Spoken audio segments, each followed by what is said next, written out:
na sexta-feira de rever alguns amigos, os que já conhecia, e fazer novas amizades. Eu quero, para quem não conhece, eu quero aqui apresentar minha esposa.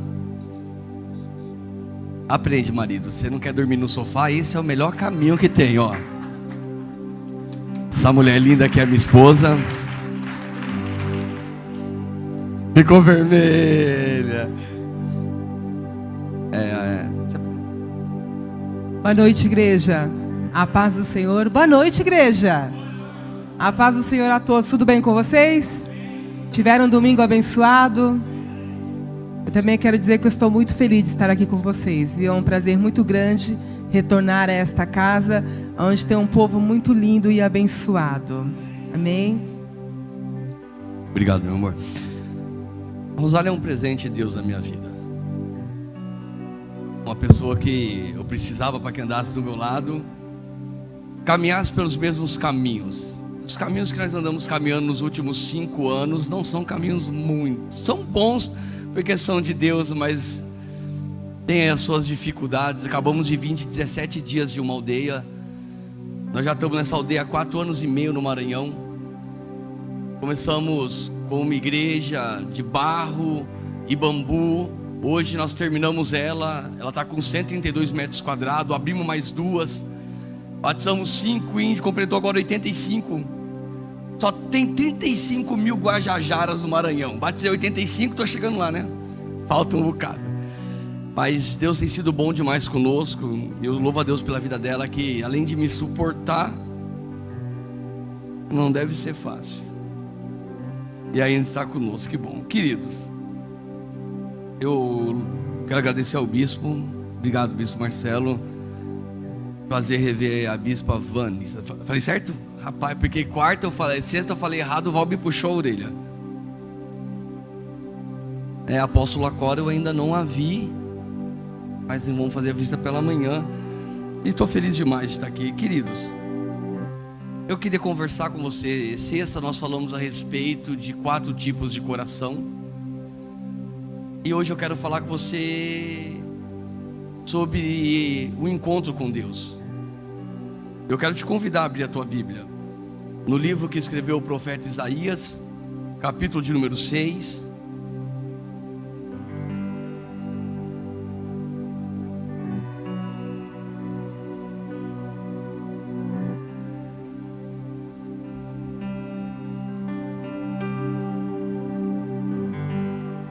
Muitos encontros entre pessoas e situações deixam marcas na vida de uma pessoa.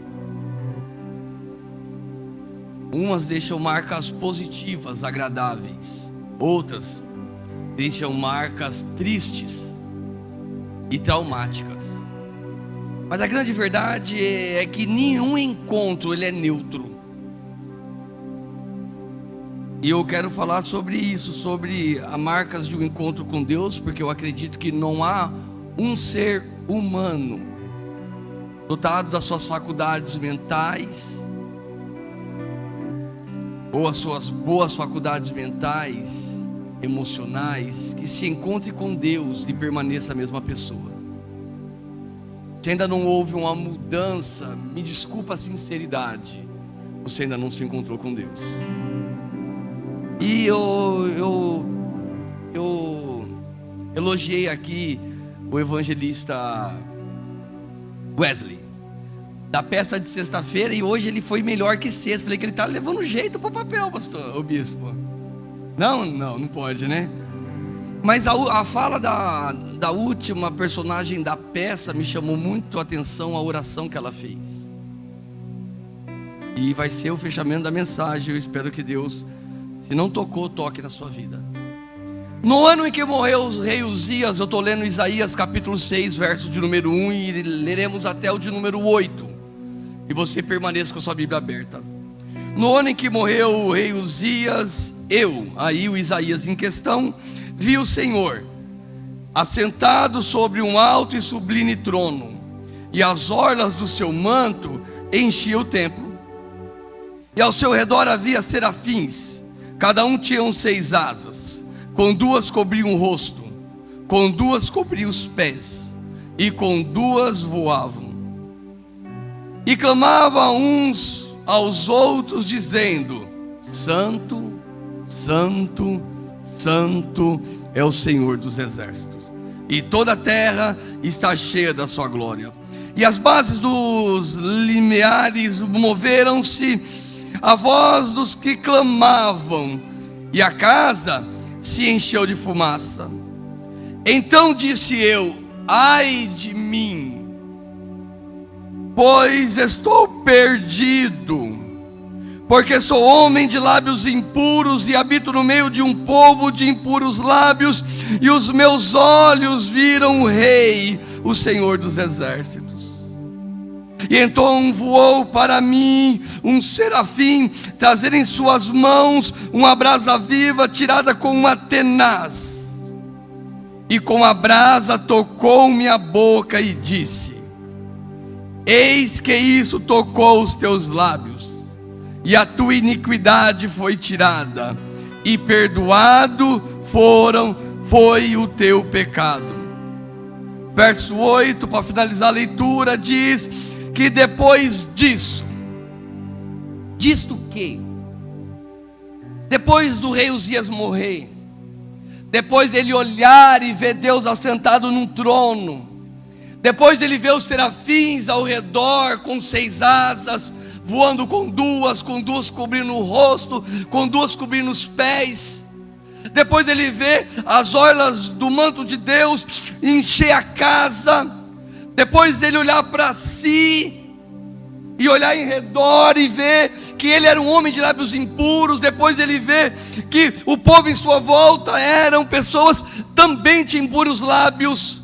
Depois de um serafim tirar uma brasa do altar com uma tenaz ou com uma pinça e vir em direção dele, tocar nos lábios e dizer: perdoado agora foi o teu pecado.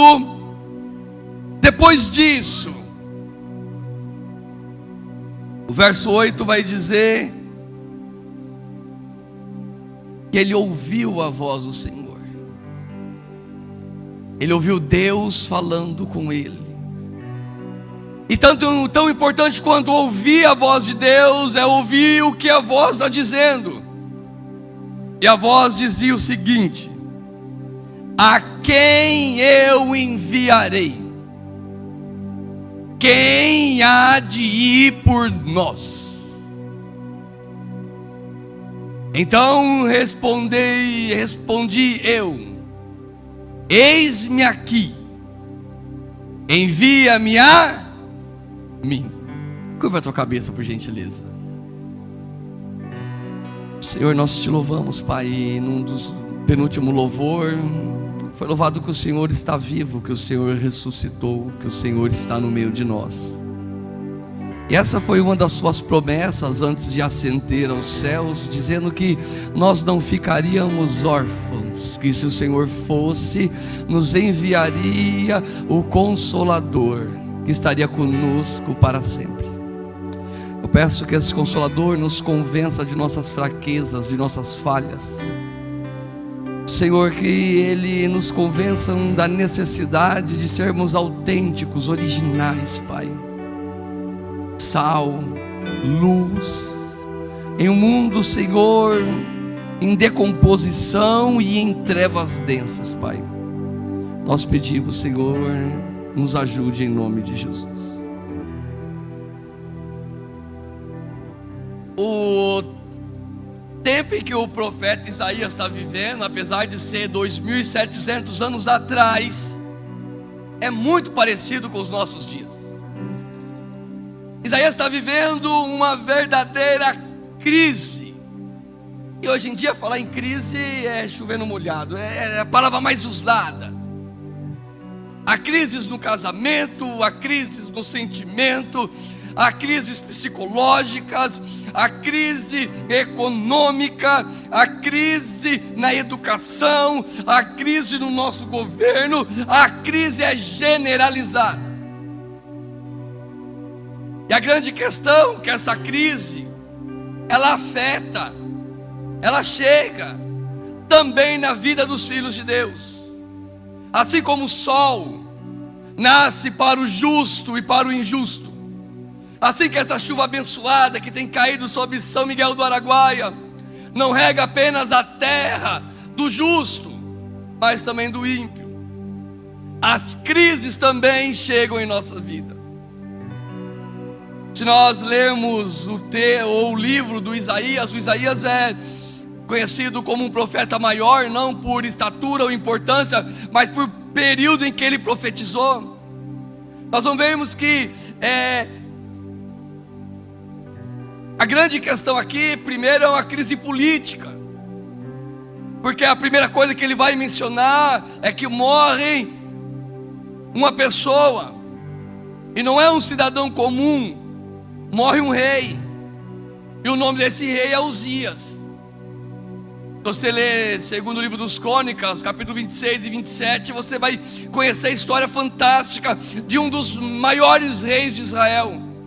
Apesar de no final ele, como todos nós, metemos os pés pelas mãos, Uzias vai fazer o que não era para ele ter feito. Era ofício de um sacerdote.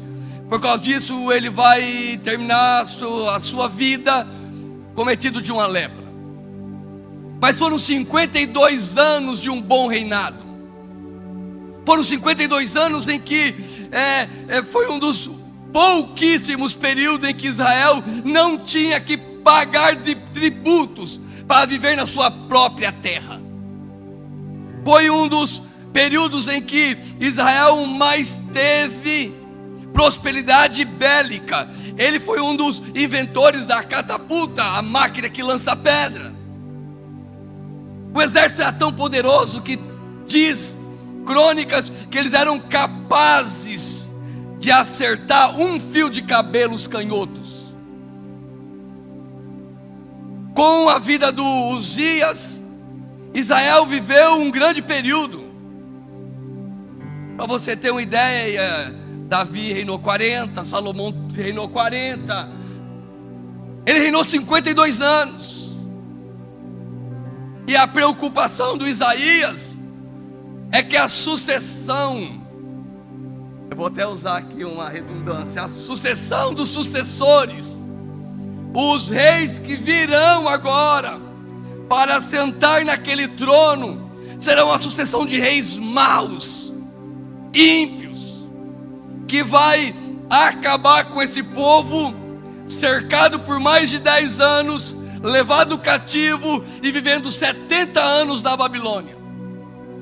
Isaías está preocupado,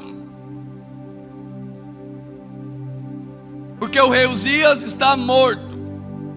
Mas a crise aqui, ela não é apenas política, ela é também moral. Se você lê Isaías capítulo 5 e o verso de número 20, vai dizer o seguinte: ai dos que ao mal chamam bem, e ao bem chamam mal, que põem as trevas por luz, e a luz por trevas, e o amargo por doce, e o doce por amargo. A crise moral aqui não é uma empatia, não é uma concordância, não é apenas um consentimento com o mal, é a mudança de valores. Talvez esse seja a prova maior de que os tempos de Isaías é como os nossos tempos. Vivemos em uma sociedade em que o certo se torna errado, cafona, quadrado, onde o errado se torna o certo, que não importa os meios para chegar em um fim, em um objetivo. A crise é moral. Inverteram os valores. As pessoas estavam amando as trevas como deveriam amar a luz. As pessoas estavam valorizando o mal quando deveriam valorizar o bem. Mas a crise, ela não é só política, não é só política nem moral, ela também é espiritual. Olha o capítulo 1. Olha o versículo 3. Deus está dizendo que o boi conhece o seu possuidor, que o jumento a sua manjedoura do seu dono, mas Israel não tem conhecimento. Deus dizendo: o meu povo não me entende. A crise também é espiritual. O Deus ensinado, pregado, não é o Deus da Bíblia. O Deus que impera é o da injustiça, da ganância, da prepotência, da maldade.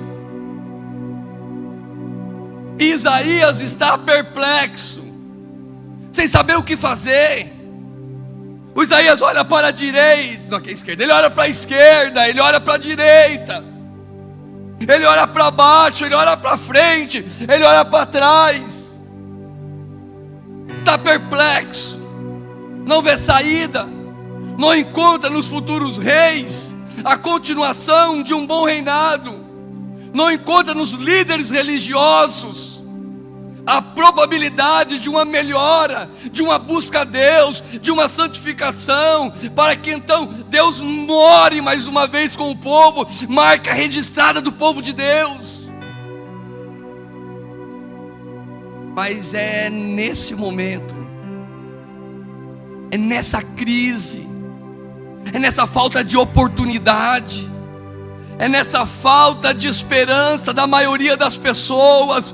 O Isaías olha para onde todos nós devemos olhar no momento de crise. Ele leva os teus olhos para os céus. Ele se lembra do Salmo de número 121, que diz: eleva os meus olhos para o monte, de onde vem o meu socorro? Ele diz: o meu socorro vem do Senhor, que fez os céus e a terra. E ao olhar para cima, ao tirar os olhos do problema, ele consegue enxergar um Deus santo, um Deus poderoso, que está assentado num alto e sublime trono. Um Deus inabalável, um Deus poderoso, um Deus que está no comando de todas as coisas, que reina absoluto sobre todas as situações. Eu quero dizer para você nessa noite, que anda perplexo pela situação que você está vivendo, pela crise que está instalada na tua família, eu quero dizer para você nessa noite: a tua vida pode até sair do teu controle, mas jamais ela sairá do controle da mão de Deus, que fez os céus e a terra.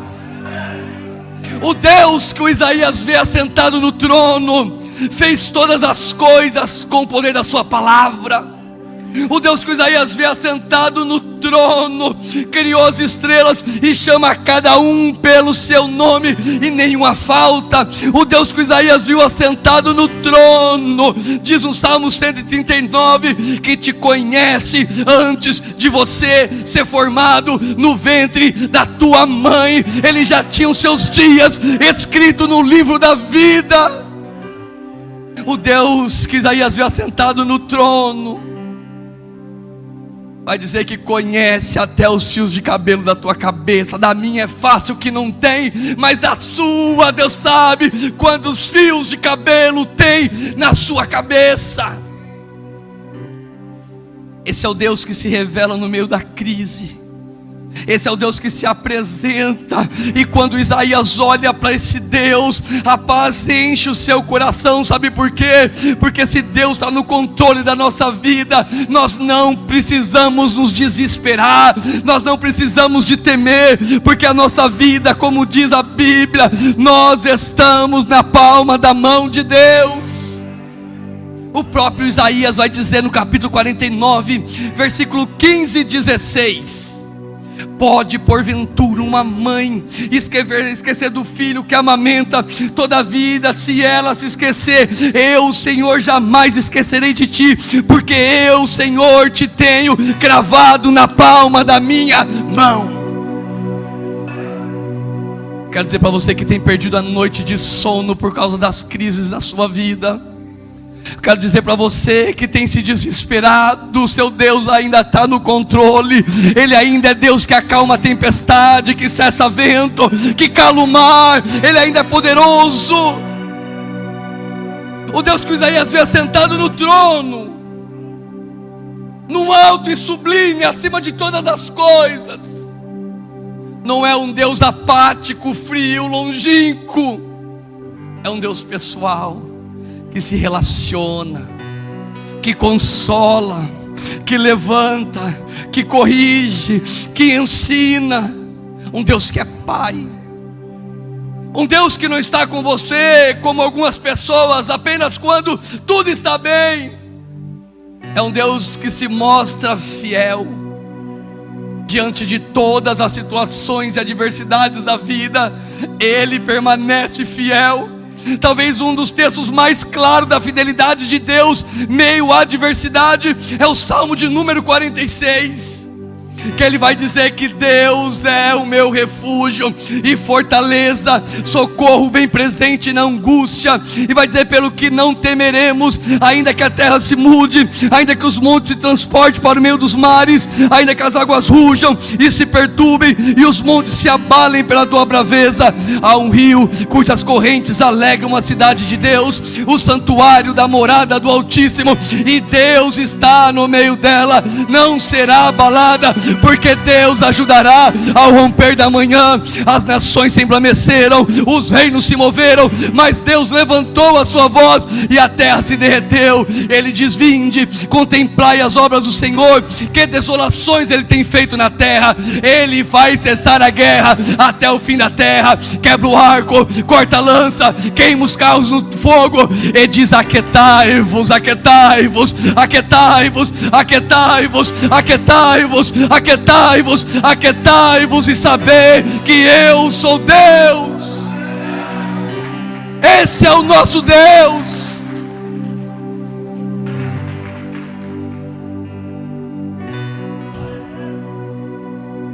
É interessante que Deus não se omite na hora da crise. Deus não faz como alguns amigos, passa de largo, não. Ele está pronto para nos atender. O Isaías vê esse Deus assentado num trono santo, poderoso, cercado de anjos poderosos que o clamavam, dizendo que ele era santo, santo, santo. Isaías se encontrou com Deus. Isaías não é profeta a partir do capítulo 6. Isaías já era profeta desde o capítulo 1. Mas o encontro com Deus vai mudar a perspectiva dele primeiro a respeito de si mesmo, para depois os outros. É como se ele pegasse minha mãe diz, a bolinha dos olhos, e virasse para dentro e fizesse uma autoanálise, um exame. Quando ele olha o Deus, ele vai dizer: ai de mim, sou pecador,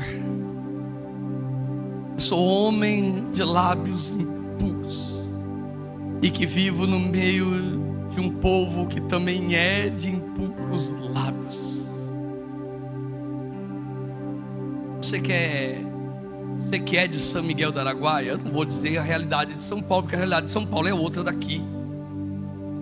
Mas quando nós ouvimos os relatos das coisas que acontecem e que já aconteceram aqui na cidade, qual que é o teu posicionamento como crente, como servo de Deus, como luz, como sal? Porque a Bíblia diz que o mundo, e São Miguel do Araguaia está incluído geograficamente nesse mundo. Esse mundo não é sistema, esse mundo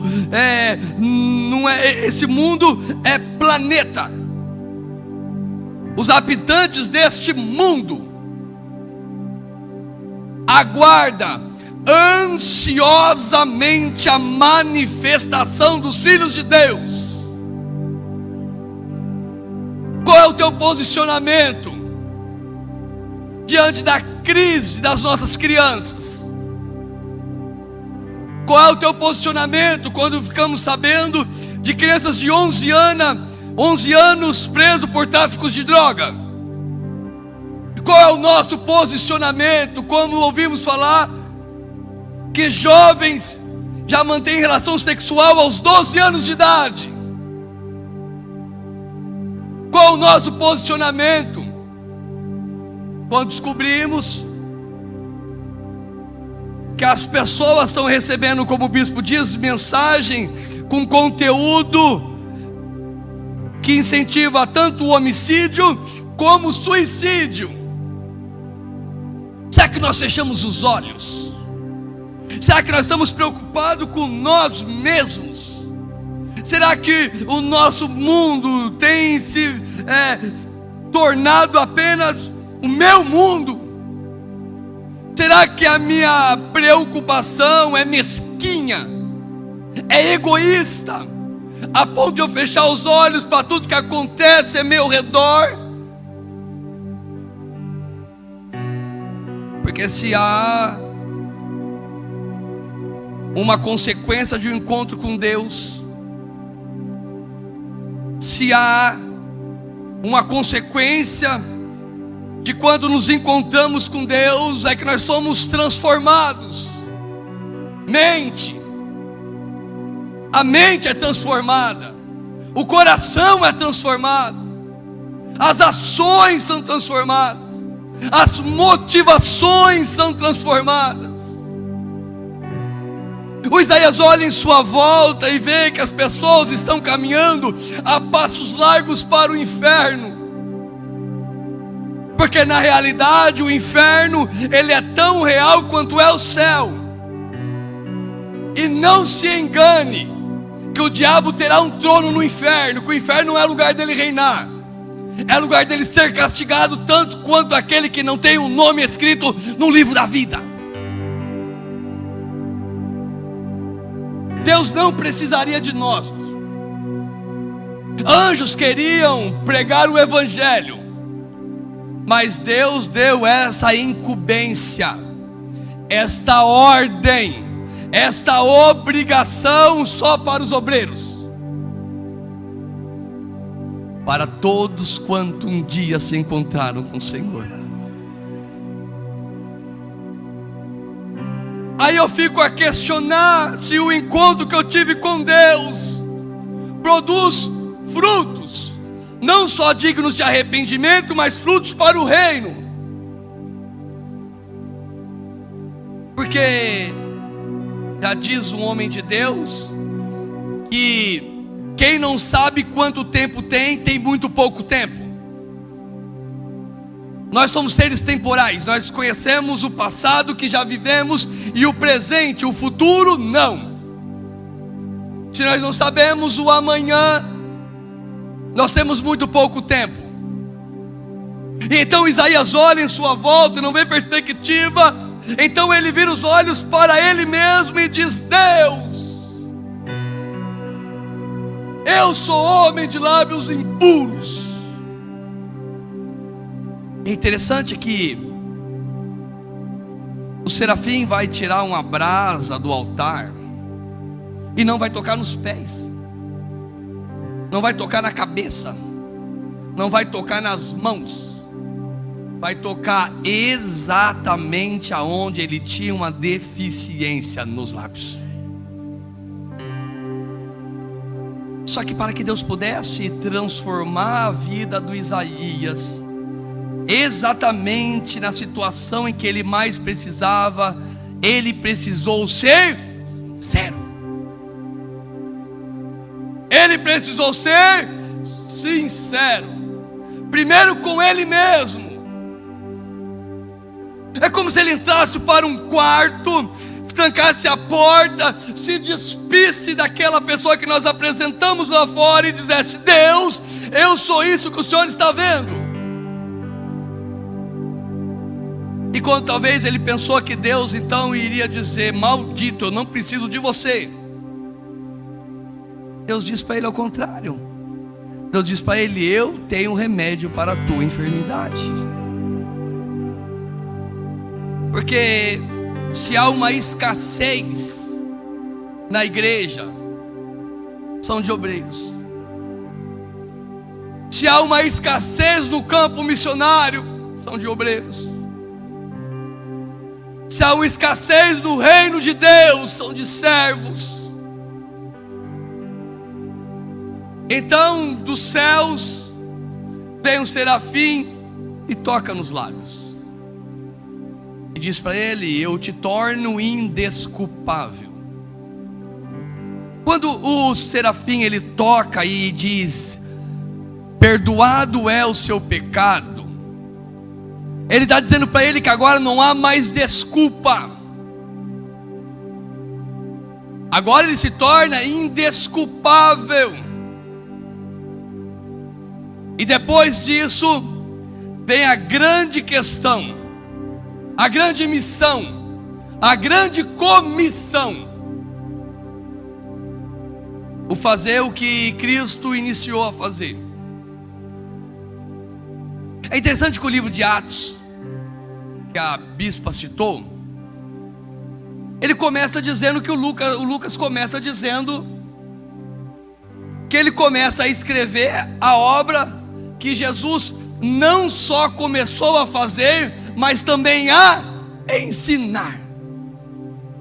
Isso quer dizer que nós damos a continuação da obra de Cristo aqui na terra.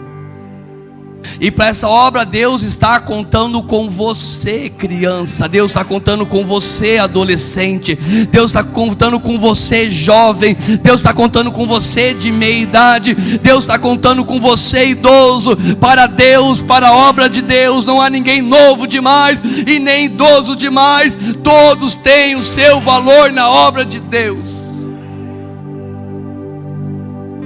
Quando Isaías recebe o toque de Deus, vem a grande pergunta de Deus: a quem eu enviarei? Quem há de ir por nós? A Trindade está clamando por pessoas. Ó, para você que está reclamando que não tem emprego, há uma placa no céu dizendo: admite-se. Há vagas. Para você que as pessoas não dão nada, não dão valor, não acreditam, diz que desse poço não sai mais água, eu quero dizer para você: Deus está contando com você. É com você que Deus está chamando. Se coloque de pé, por gentileza.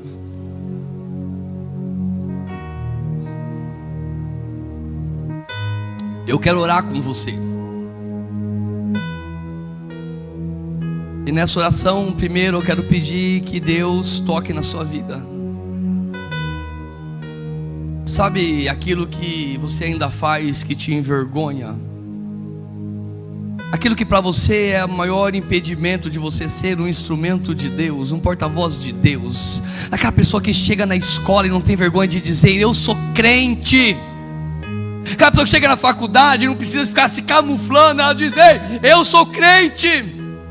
Aquela pessoa, quando alguém diz, sabe, ai, eu queria tanto uma palavra, sabe, e você dizer: ei, eu conheço uma palavra para o seu coração. Porque Deus continua sendo o mesmo. Ele continua perdoando o pecado, Ele continua apagando a iniquidade, Ele continua tocando. E nessa noite não é necessário vir serafim dos céus com brasa do altar. O sangue de Jesus é poderoso para poder purificar a tua vida, a tua alma. João diz, no primeiro carta de João, no capítulo 2, verso de número 1: filhinhos, não pequeis, mas se pecar, porque na verdade Deus conhece a nossa estrutura e sabe que nós somos pecadores, falhos, tendenciosos ao erro. Ele diz: filhinhos, não pequeis. Mas se pecar, temos um advogado junto ao Pai, Jesus Cristo justo, que é a propiciação, não só pelos nossos pecados, mas de todo mundo. Mas é necessário uma ação, ser sincero com Deus. abrir o coração e dizer: Senhor, o meu problema é esse. Porque depois disso você se tornará indesculpável. Deus contará com você. Senhor, meu Deus,